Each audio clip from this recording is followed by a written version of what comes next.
എല്ലാവർക്കും അക്കാഡമിയുടെ ഓൺലൈൻ ക്ലാസ്സിലേക്ക് സ്വാഗതം. ഇന്ന് ഞാൻ നിങ്ങൾക്ക് തുടങ്ങുന്നത് ബയോളജിയാണ്.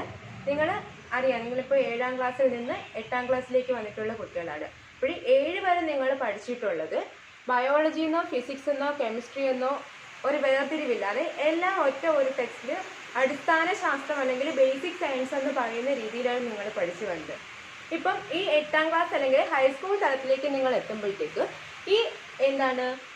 ഈ ബേസിക് സയൻസ്, ഇവിടെയും ബേസിക് സയൻസ് തന്നെയാണ്, ബേസിക് ആയിട്ടുള്ള കാര്യങ്ങളാണ് പഠിക്കുന്നത്. പക്ഷേ അവിടെ ബയോളജി, ഫിസിക്സ്, കെമിസ്ട്രി എന്ന് മൂന്നായിട്ട് ഡിവൈഡ് ചെയ്താണ് നമുക്ക് പഠിക്കാനുള്ളത്. ഇതിൽ ബയോളജിയാണ് ഞാൻ നിങ്ങൾക്ക് പഠിപ്പിക്കുന്നത്. ബയോളജി എന്ന് പറയുന്നത് എന്താണ്? ജീവശാസ്ത്രം.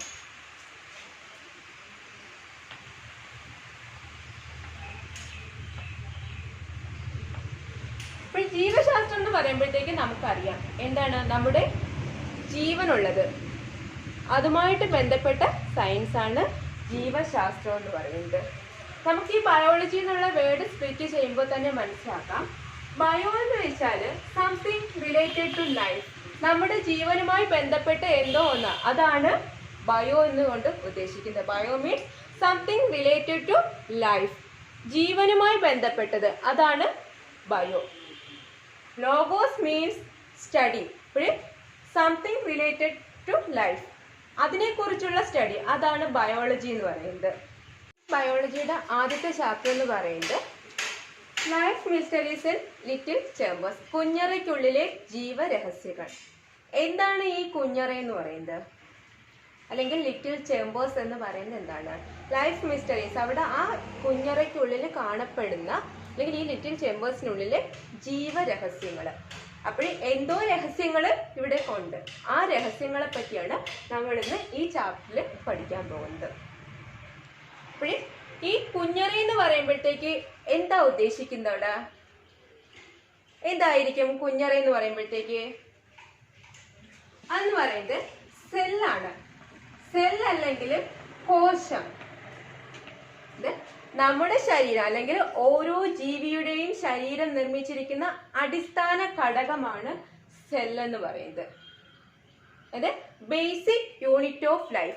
ലൈഫ് അല്ലെങ്കിൽ ലിവിങ് തിങ്സിന്റെ, ജീവന്റെയോ അല്ലെങ്കിൽ ജീവൻ ഉള്ളവയുടെയോ എന്താണ് ബേസിക് യൂണിറ്റ് ആണ് എന്തെന്ന് പറയുന്നത്? സെൽ എന്ന് പറയുന്നത്. ഒരു കോശം എന്ന് പറയുന്നത് എന്താണ്? ജീവന്റെ അടിസ്ഥാന ഘടകമാണ് കോശം എന്ന് പറയുന്നത്. അപ്പോൾ ഈ കോശങ്ങളാണ് നമ്മൾ പറഞ്ഞ കുഞ്ഞറകൾ എന്ന് പറയുന്നത്. എന്താണ്? കോശങ്ങളാണ്. അപ്പോൾ ആ കോശങ്ങളിൽ നടക്കുന്ന രഹസ്യങ്ങൾ, അതിനെ പറ്റിയൊക്കെയാണ് നമ്മുടെ ഈ ചാപ്റ്ററിൽ പറയുന്നത്.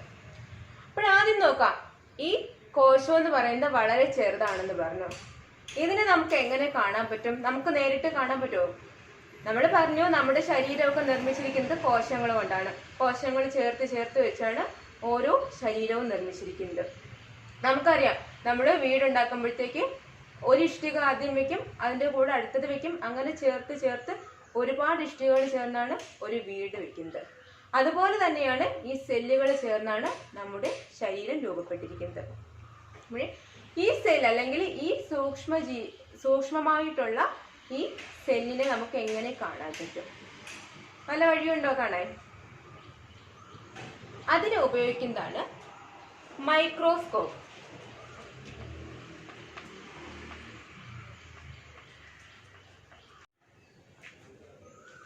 ശ്രദ്ധിക്കാം, എന്താണ് മൈക്രോസ്കോപ്പ്?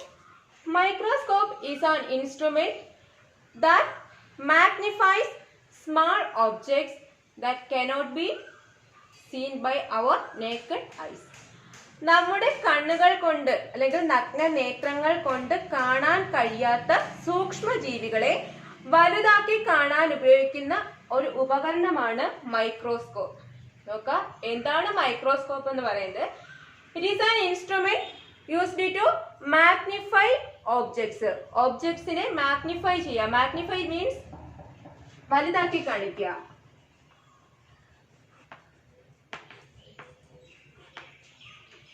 ആ നഗ്ന നേത്രങ്ങൾ കൊണ്ട് നേരിട്ട് കാണാൻ കഴിയാത്ത വസ്തുക്കളെ വലുതാക്കി കാണുന്നതിന് വേണ്ടി ഉപയോഗിക്കുന്ന ഉപകരണമാണ് മൈക്രോസ്കോപ്പ്. ഒന്നുകൂടെ ശ്രദ്ധിക്കുക, എന്താണ് മൈക്രോസ്കോപ്പ്?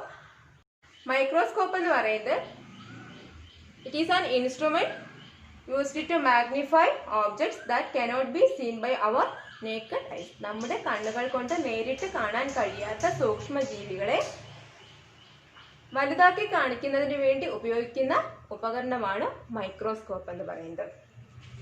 ഇനി നോക്കാം, പ്രധാനമായിട്ടും ഈ മൈക്രോസ്കോപ്പ് രണ്ട് തരത്തിലുണ്ട്.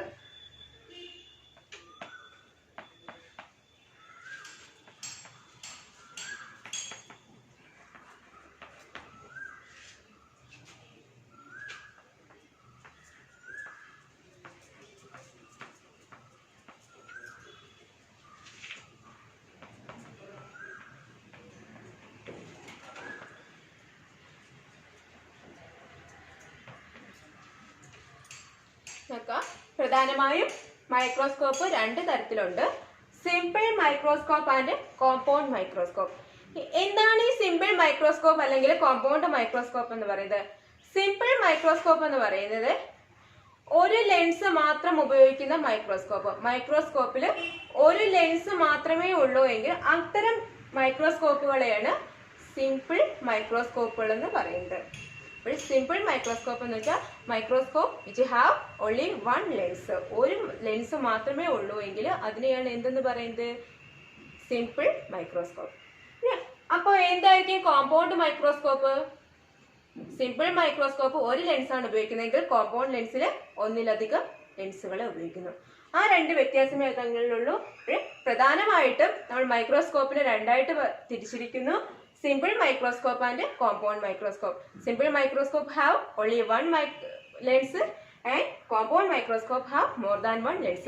Simple microscope ൽ ഒരു ലെൻസും compound microscope ൽ ഒന്നിലധികം ലെൻസുകളും കാണപ്പെടുന്നു. ഇനി നമുക്ക് ഈ മൈക്രോസ്കോപ്പിന്റെ പ്രധാനപ്പെട്ട ഭാഗങ്ങൾ ഏതാണ് എന്ന് നോക്കാം. ഇനി നമുക്ക് പഠിക്കാൻ പോകുന്നത് മൈക്രോസ്കോപ്പിന്റെ പാർട്സ് ആണ്. മൈക്രോസ്കോപ്പ് എല്ലാവരും കണ്ടിട്ടുണ്ടോ? ആ മൈക്രോസ്കോപ്പിന്റെ പാർട്സിനെ പറ്റിയാണ് പഠിക്കാൻ പോകുന്നത്. അപ്പോൾ നോക്കാം, എല്ലാവരും ശ്രദ്ധിക്കുക. ഇത് മൈക്രോസ്കോപ്പാണ്. ഇതൊരു കോമ്പൗണ്ട് മൈക്രോസ്കോപ്പാണ്.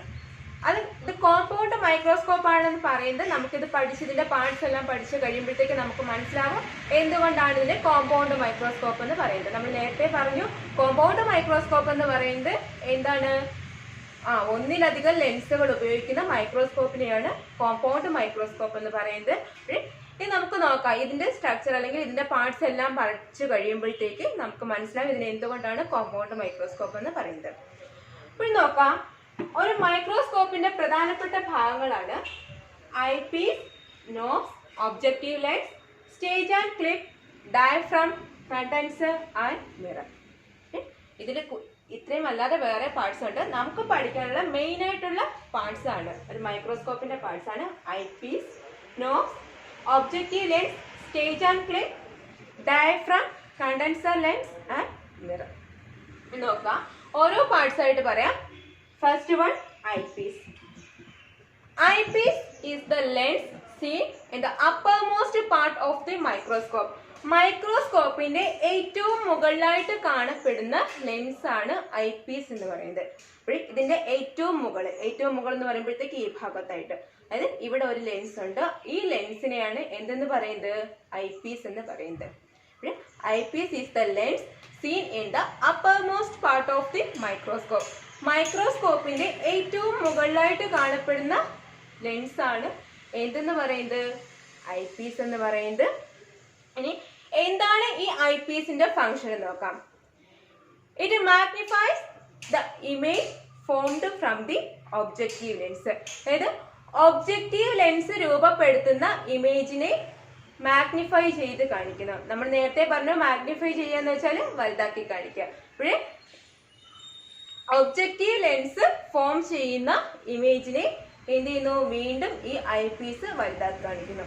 അപ്പോൾ നോക്കാം, ഐ പീസ് എന്ന് പറയുന്നത് this the lens seen in the uppermost part of the microscope. മൈക്രോസ്കോപ്പിന്റെ ഏറ്റവും മുകളിലായിട്ട് കാണപ്പെടുന്ന ലെൻസ് ആണ് ഐ പീസ് എന്ന് പറയുന്നത്. ഈ ഐ പീസ് എന്താണ്?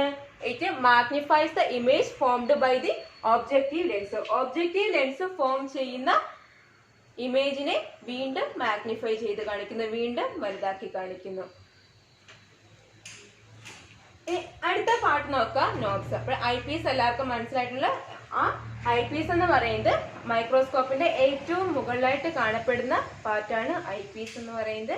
അത് ഒബ്ജക്റ്റീവ് ലെൻസ് ഫോം ചെയ്യുന്ന ഇമേജിനെ വീണ്ടും മാഗ്നിഫൈ ചെയ്ത് കാണിക്കുന്നു. ഒബ്ജക്റ്റീവ് ലെൻസ് ആണ് എന്താണെന്ന് നമുക്ക് വഴിയെ പറയാം. ഇനി സെക്കൻഡ് പാർട്ട് നോബ്സ് നോക്കാം. ഈ മൈക്രോസ്കോപ്പിലെ ഐ പീസിന്റെ താഴെയായിട്ട് ഇതാ ഈ കാണപ്പെടുന്ന സ്ട്രക്ചർ നമുക്ക് അങ്ങോട്ടും ഇങ്ങോട്ടും ഇതിനെ ചലിപ്പിക്കാനായിട്ട് സാധിക്കും. ഈ ഭാഗം ചലിക്കുന്നതായിട്ട് നമുക്ക് കാണാം. കണ്ടോ? അപ്പോഴേ ഇതാണ് നോബ്സ് എന്ന് പറയുന്നത്. ഇനി എന്താണ് ഈ നോബ്സിന്റെ ഫംഗ്ഷൻ എന്ന് വെച്ചാൽ ഈ ലെൻസുകളെ, അതായത് ഇവിടെ നമ്മൾ പറഞ്ഞു ഇവിടെ ഐ പീസ് ഉണ്ട്, ഐ പീസ് ലെൻസ് ഉണ്ട്. ഈ ലെൻസിനെ നമ്മുടെ ഒബ്സർവ്ഡ് മെറ്റീരിയൽ, നമ്മൾ എന്തെങ്കിലും ഈ മൈക്രോസ്കോപ്പ് എന്തിനാ നമ്മൾ യൂസ് ചെയ്യുന്നത് നേരത്തെ പറഞ്ഞു, സ്മാളസ്റ്റ് ആയിട്ടുള്ള അല്ലെങ്കിൽ നമ്മുടെ കണ്ണുകൊണ്ട് കാണാൻ കഴിയാത്ത ചെറിയ വസ്തുക്കളെ മാഗ്നിഫൈ ചെയ്ത് കാണിക്കാനാണെന്ന് പറഞ്ഞു. അപ്പോഴേ ഇതിൽ വെച്ചിരിക്കുന്ന ഒബ്സർവ്ഡ് മെറ്റീരിയൽ, നമ്മൾ ഏത് മെറ്റീരിയലിനെയാണോ ഒബ്സർവ് ചെയ്ത് ആ മെറ്റീരിയലിലേക്ക് എന്താണ് ലെൻസുകളെ ഫോക്കസ് ചെയ്യുന്നതാണ് എന്ത് നോബ്സിന്റെ ഫംഗ്ഷൻ. അപ്പോൾ നോക്കാം, നോബ്സ് എന്ന് പറയുന്നത് it focus the lenses to the observed material. നമുക്ക് ഒബ്സർവ് ചെയ്യുന്ന മെറ്റീരിയൽ, നിരീക്ഷണ വസ്തു ഏതാണോ ആ വസ്തുവിലേക്ക് ലെൻസുകളെ ഫോക്കസ് ചെയ്യുന്നു, ലെൻസുകളെ കേന്ദ്രീകരിക്കുന്നു. അതാണ് നോബിന്റെ ഫംഗ്ഷൻ. ഫസ്റ്റ് നമ്മൾ പറഞ്ഞു eyepiece, second one knobs, third one objective lens. Objective lens നമ്മൾ നേരത്തെ പറഞ്ഞ ഇടയ്ക്ക് വന്നായിരുന്നു. എന്തായിരുന്നു ഐ പീസ് പറഞ്ഞപ്പോൾ പറഞ്ഞു അതിന്റെ ഫംഗ്ഷൻ ഒബ്ജക്റ്റീവ് ലെൻസ് ഫോം ചെയ്യുന്ന ഇമേജിനെ മാഗ്നിഫൈ ചെയ്ത് കാണിക്കുന്നു എന്ന് പറഞ്ഞു. ഇനി എന്താണ് objective lens? Next part of the microscope is objective lens. Objective lens എന്ന് പറയുന്നത് നോക്കാം, ഈ ഭാഗത്തായിട്ട് കാണപ്പെടുന്ന ഇവിടെ രണ്ട് ലെൻസുകൾ കാണപ്പെടുന്നുണ്ട്. ഇതിനെയാണ് ഒബ്ജക്റ്റീവ് ലെൻസ് എന്ന് പറയുന്നത്. നെക്സ്റ്റ് പാർട്ട് എന്താണ് ഒബ്ജക്റ്റീവ് ലെൻസ്. ഇനി എന്താണ് ഒബ്ജക്റ്റീവ് ലെൻസിന്റെ ഫംഗ്ഷൻ എന്ന് പറയുന്നത് നോക്കാം. നമ്മൾ പറഞ്ഞു ഇവിടെ എന്താണ് ഈ ഒബ്ജക്റ്റീവ് ലെൻസിന് താഴെയായിട്ടാണ് നമ്മൾ ഒബ്സർവ് ചെയ്യേണ്ട മെറ്റീരിയലിനെ വെക്കുന്നത്. നമുക്ക് ഏത് ഒബ്ജക്റ്റിനെയാണോ നമുക്ക് മാഗ്നിഫൈ ചെയ്ത് അല്ലെങ്കിൽ വലുതാക്കി കാണിക്കേണ്ടത് ആ ഒബ്ജക്റ്റിനെ വെക്കുന്നത് ഈ ഒബ്ജക്റ്റീവ് ലെൻസിന്റെ താഴെയായിട്ടാണ്. അപ്പൊ എന്തായിരിക്കും ഈ ഒബ്ജക്റ്റീവ് ലെൻസിന്റെ ഫംഗ്ഷൻ? ഈ ഒബ്സർവ് ചെയ്യേണ്ട മെറ്റീരിയൽ ഏതാണോ അതിനെ മാഗ്നിഫൈ ചെയ്ത് അതിന്റെ ഇമേജ് എങ്ങോട്ട് കൊടുക്കുന്നു? ഐ പീസിന്റെ സർഫസിലേക്ക് കൊടുക്കുന്നു. അപ്പോൾ നോക്കാം, എന്താണ് ഒബ്ജക്റ്റീവ് ലെൻസ് എന്ന് പറയുന്നത്? It magnifies the objective, it magnifies the observed material and reflects the image in the surface of the eyepiece. Observe ചെയ്യുന്ന മെറ്റീരിയലിന്റെ മാഗ്നിഫൈ ചെയ്ത് അതിന്റെ ഇമേജ് ഐ പീസിന്റെ സർഫസിലേക്ക് കൊടുക്കുന്നു. നമ്മൾ ആദ്യം ഐ പീസിന്റെ ഫംഗ്ഷൻ പറഞ്ഞു, എന്തായിരുന്നു? ഒബ്ജക്റ്റീവ് ലെൻസ് ഫോം ചെയ്യുന്ന ഇമേജിനെ വീണ്ടും വലുതാക്കി കാണിക്കുന്നു. അപ്പൊ ആദ്യം നമ്മുടെ ഒബ്സർവ്ഡ് മെറ്റീരിയലിനെ മാഗ്നിഫൈ ചെയ്യുന്നത് ഒബ്ജക്റ്റീവ് ലെൻസ് ആണ്. ആ ഒബ്ജക്റ്റീവ് ലെൻസ് അതിനെ മാഗ്നിഫൈ ചെയ്തതിന് ശേഷം അതിന്റെ ഇമേജിനെ എങ്ങോട്ടേക്ക് റിഫ്ലക്ട് ചെയ്യുന്നു? ഐ പീസിലേക്ക് റിഫ്ലക്ട് ചെയ്യുന്നു. ആ ഐ പീസ് അതിനെ വീണ്ടും മാഗ്നിഫൈ ചെയ്ത് കാണിക്കുന്നു. മനസ്സിലാകുന്നുണ്ടോ? നമ്മൾ നോക്കാം, ഈ ഒബ്ജക്റ്റീവ് ലെൻസ് എന്ന് പറയുന്നത് it magnifies the observed material and reflects the image into the surface of the eyepiece. ഇമേജിനെ ആ ഒബ്സർവ്ഡ് മെറ്റീരിയലിനെ മാഗ്നിഫൈ ചെയ്ത് അതിന്റെ ഇമേജ് ഐ പീസിനുള്ളിലേക്ക് റിഫ്ലക്ട് ചെയ്യുന്നു. നമ്മൾ നോക്കാം, നമ്മൾ മൂന്ന് പാർട്സ് പറഞ്ഞു, eyepiece, knobs and objective lens. Eyepiece എന്ന് പറയുന്നത് ഏറ്റവും മുകളിലായിട്ട് കാണപ്പെടുന്ന ലെൻസ് ആണ് ഐ പീസ് എന്ന് പറയുന്നത്. നോബ്സ് എന്ന് പറയുന്നത് ഈ ലെൻസുകളെ നമ്മുടെ ഒബ്സർവ്ഡ് മെറ്റീരിയലിലേക്ക് ഫോക്കസ് ചെയ്യുന്നു. ഒബ്ജക്റ്റീവ് ലെൻസ് എന്ന് പറയുന്നത് നമ്മുടെ ഒബ്സർവ്ഡ് മെറ്റീരിയലിനെ മാഗ്നിഫൈ ചെയ്ത് അതിന്റെ ഇമേജിനെ എങ്ങോട്ട്? ഐ പീസിന്റെ സർഫസിലേക്ക് റിഫ്ലക്ട് ചെയ്യുന്നു. ഇനി നമുക്ക് നോക്കാം അടുത്ത പാർട്ട്, മൈക്രോസ്കോപ്പിന്റെ നെക്സ്റ്റ് പാർട്ട് എന്ന് പറയുന്നത് സ്റ്റേജ് ആൻഡ് ക്ലിപ്പ്. നോക്കാം, മൈക്രോസ്കോപ്പിൽ നോക്കാം, ഇവിടെ നിന്ന് ഒരു പ്ലാറ്റ്ഫോം കാണുന്നുണ്ട്. ഇതാണ് അതിന്റെ സ്റ്റേജ്. ആ സ്റ്റേജിന് മുകളിലായിട്ട് രണ്ട് ക്ലിപ്പുകൾ കാണപ്പെടുന്നുണ്ട്. എന്തായിരിക്കും? നമ്മൾ പറഞ്ഞു ഈ ഒബ്ജക്റ്റീവ് ലെൻസിന് താഴെയായിട്ടാണ് നമ്മൾ എന്താ വെക്കുന്നതെന്ന് പറഞ്ഞു, ആ ഒബ്സർവ്ഡ് മെറ്റീരിയലിനെ. അപ്പോൾ നോക്കാം, ഈ സ്റ്റേജ് ആൻഡ് ക്ലിപ്പ്, ഈ സർഫസ് എന്ന് പറയുന്നത് സ്റ്റേജ്, അതിനകത്ത് കാണപ്പെടുന്ന 2 ക്ലിപ്പുകൾ. ഈ സ്റ്റേജ് ആൻഡ് ക്ലിപ്പിന്റെ ഫംഗ്ഷൻ എന്താണെന്ന് വെച്ചാൽ നമ്മുടെ സ്ലൈഡ്. എന്താണ് സ്ലൈഡ് എന്ന് പറയുന്നത്?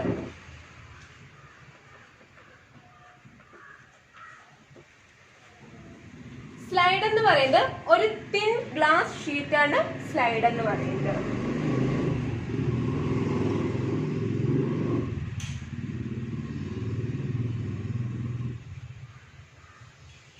ഒരു തിൻ ഗ്ലാസ് ഷീറ്റാണ് സ്ലൈഡ് എന്ന് പറയുന്നത്. ആ സ്ലൈഡിനുള്ളിലായിരിക്കും നമ്മുടെ ഈ ഒബ്സർവ് ചെയ്ത മെറ്റീരിയൽ ഏതാണോ അതിനെ ഫിക്സ് ചെയ്ത് വെക്കുന്നത്.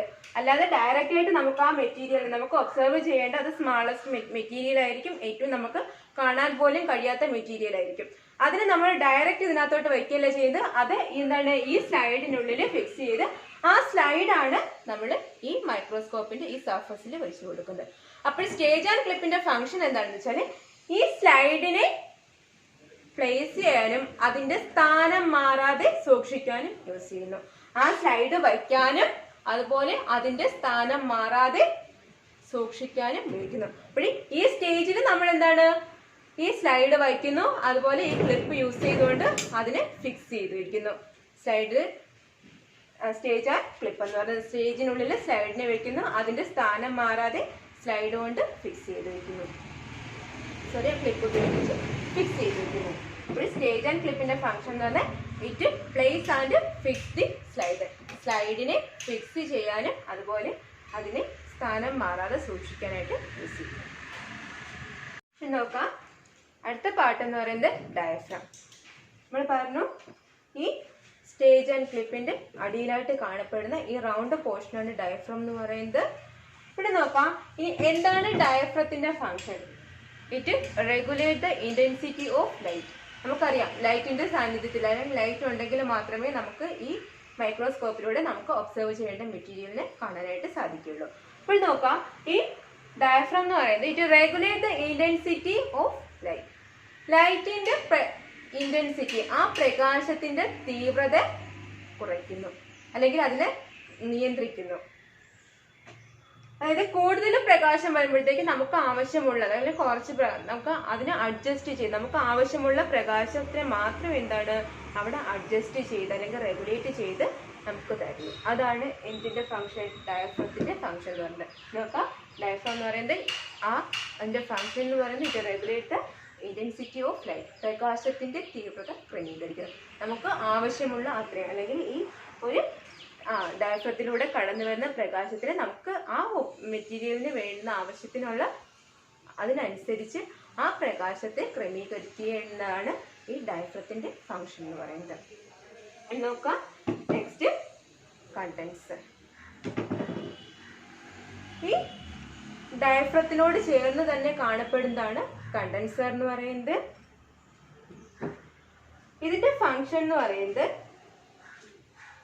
ഈ നമ്മൾ പറഞ്ഞു പ്രകാശത്തെ അതായത് ലൈറ്റിനെ നമ്മുടെ ഒബ്സർവ്ഡ് മെറ്റീരിയലിലേക്ക് ഫോക്കസ് ചെയ്യുന്നു.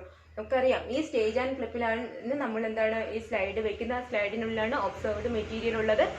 ആ ഒബ്സർവ്ഡ് മെറ്റീരിയലിലേക്ക് ലൈറ്റിനെ ഫോക്കസ് ചെയ്യുന്നതാണ് കണ്ടൻസർ എന്ന് പറയുന്നത്. ഡയഫ്രം എന്ന് പറയുന്നത് ആ ലൈറ്റിന്റെ ഇന്റൻസിറ്റി റെഗുലേറ്റ് ചെയ്യുന്നു. ആ എന്താണ് ഒബ്സർവ്ഡ് മെറ്റീരിയലിലേക്ക് ലൈറ്റിനെ ഫോക്കസ് ചെയ്യുന്നതാണ് കണ്ടൻസർ എന്ന് പറയുന്നത്. അപ്പോൾ ഈ കണ്ടൻസർ ലൈറ്റിനെ ഫോക്കസ് ചെയ്യുന്നു. ആ ലൈറ്റിൻ്റെയാണ് നമുക്കിവിടെ ഈ ഡയഫ്രം അതിനെ റെഗുലേറ്റ് ചെയ്യുന്നത്. ആ പ്രകാശത്തിന്റെ ഇന്റൻസിറ്റി റെഗുലേറ്റ് ചെയ്യുന്നത്. നമ്മൾ നോക്കാം, ഡയഫ്രം കണ്ടൻസറും. കണ്ടൻസർ എന്ന് പറയുന്നത് ഈ പ്രകാശത്തെ എന്താണ് ലൈറ്റിനെ നമ്മുടെ ഒബ്സർവ്ഡ് മെറ്റീരിയലിലേക്ക് ഫോക്കസ് ചെയ്യുന്നു. ആ ലൈറ്റ് ഉണ്ടെങ്കിൽ മാത്രമേ നമുക്ക് എന്താണ് ഈ ഒബ്സർവ്ഡ് മെറ്റീരിയലിൽ നമുക്ക് കാണാനായിട്ട് സാധിക്കുകയുള്ളൂ. അപ്പോൾ ആ കണ്ടൻസർ ഇതിന് ഒബ്സർവ്ഡ് മെറ്റീരിയലിലേക്ക് ലൈറ്റിനെ ഫോക്കസ് ചെയ്യുന്നു. ഡയഫ്രം ആ ലൈറ്റിന്റെ ഇന്റൻസിറ്റി പ്രകാശത്തിന്റെ തീവ്രത ക്രമീകരിക്കുന്നു, റെഗുലേറ്റ് ചെയ്യുന്നു. നോക്കാം, ലാസ്റ്റ് പോർഷൻ എന്ന് പറയുന്നത് മിറർ ആണ്. ഈ കാണപ്പെടുന്ന ഒരു പാർട്ട് ഇതാണ് മിറർ എന്ന് പറയുന്നത്. ഇനി നോക്കാം, എന്താണ് മിറർ എന്ന് വെച്ചാൽ എല്ലാരും പറയും കണ്ണാടി എന്നാണെന്ന്. കണ്ണാടി തന്നെയാണ്. അപ്പോൾ ഈ കണ്ണാടിയുടെ അല്ലെങ്കിൽ ഈ മിറർ എന്ന് പറയുന്നത് മിററിന്റെ ഫങ്ഷൻ എന്താണ്? ഈ ഡയഫ്രത്തിനുള്ളിലേക്ക് ലൈറ്റിനെ റിഫ്ലക്ട് ചെയ്യുന്നതാണ് മിറർ എന്ന് പറയുന്നത്. മിറർ എന്ന് പറയുന്നത് ഡയഫ്രത്തിനുള്ളിലേക്ക് എന്താണ് പ്രകാശത്തെ അല്ലെങ്കിൽ ലൈറ്റിനെ ഫോക്കസ് ചെയ്യുന്നു. അപ്പോൾ ഇവിടെ 3 പാർട്ട് നോക്കാം. Diaphragm, condenser, mirror. ഒരിക്കലും കൺഫ്യൂഷൻ ഉണ്ടാവരുത്. മിറർ എന്ന് പറയുന്നത് ഡയഫ്രത്തിനുള്ളിലേക്ക് പ്രകാശത്തെ ഫോക്കസ് ചെയ്യുന്നു, ലൈറ്റിനെ ഡയഫ്രത്തിനുള്ളിലേക്ക് ഫോക്കസ് ചെയ്യുന്നു. കണ്ടൻസർ എന്താ ചെയ്യുന്നത്? ആ ഒബ്സർവ്ഡ് മെറ്റീരിയലിലേക്ക് എന്തിനെ ഫോക്കസ് ചെയ്യുന്നു? ലൈറ്റിനെ ഫോക്കസ് ചെയ്യുന്നു. ഡയഫ്രം എന്ന് പറയുന്നത് ലൈറ്റിന്റെ ഇന്റൻസിറ്റി റെഗുലേറ്റ് ചെയ്യുന്നു. അപ്പോൾ നോക്കാം, ഇത് 3ഉം തിരിഞ്ഞു പോകരുത്. മിറർ എന്ന് പറയുന്നത് എന്താണ്? അതിന്റെ ഫങ്ഷൻ എന്ന് പറയുന്നത് ഡയഫ്രത്തിനുള്ളിലേക്ക് ലൈറ്റിനെ ഫോക്കസ് ചെയ്യുന്നു, പ്രകാശത്തെ ഡയഫ്രത്തിനുള്ളിലേക്ക് കേന്ദ്രീകരിക്കുന്നു. അതുപോലെ കണ്ടൻസർ എന്ന് പറയുന്നത് നമ്മുടെ ഒബ്സർവ്ഡ് മെറ്റീരിയൽ, നിരീക്ഷണ വസ്തു ഏതാണോ അതിലേക്ക് ലൈറ്റിനെ ഫോക്കസ് ചെയ്യുന്നു. ഡയഫ്രം എന്ന് പറയുന്നത് ആ പ്രകാശത്തിന്റെ തീവ്രത ക്രമീകരിക്കുന്നു, ലൈറ്റിന്റെ ഇന്റൻസിറ്റി റെഗുലേറ്റ് ചെയ്യുന്നു. Regulate the intensity of light. ഇപ്പോൾ നോക്കാം, ഇത്രയാണ് മൈക്രോസ്കോപ്പിന്റെ പ്രധാനപ്പെട്ട ഭാഗങ്ങൾ എന്ന് പറയുന്നത്. ഒന്നുകൂടെ പറയാം, ശ്രദ്ധിക്കാം. Eyepiece, nose, objective lens, stage and clip, diaphragm, condenser, mirror. ഇത് ഇത്രയാണ് ഇന്ന് ഒരു മൈക്രോസ്കോപ്പിന്റെ പ്രധാനപ്പെട്ട ഭാഗങ്ങൾ എന്ന് പറയുന്നത്. ഇതിൽ നോക്കാം, first one eyepiece. Eyepiece എന്ന് പറയുന്നത് ഈ മൈക്രോസ്കോപ്പിന്റെ ഏറ്റവും മുകളിലായിട്ട് കാണപ്പെടുന്ന ലെൻസാണ് ഐ പീസ്. ഇതെന്താണ്? ഒബ്ജക്റ്റീവ് ലെൻസ് ഫോം ചെയ്യുന്ന ഇമേജിനെ എന്ത് ചെയ്യുന്നു? മാഗ്നിഫൈ ചെയ്ത് കാണിക്കുന്നു. It magnifies the image formed by the objective lens. Objective lens form ചെയ്യുന്ന ഇമേജിനെ മാഗ്നിഫൈ ചെയ്ത് കാണിക്കുന്നു. അടുത്ത പാർട്ട് നമ്മൾ പറഞ്ഞത് knobs. It focuses the lens to the observed material. നമ്മുടെ നിരീക്ഷണ വസ്തുവിലേക്ക് എന്താണ് ഈ ലെൻസുകളെ ഫോക്കസ് ചെയ്യുന്നു.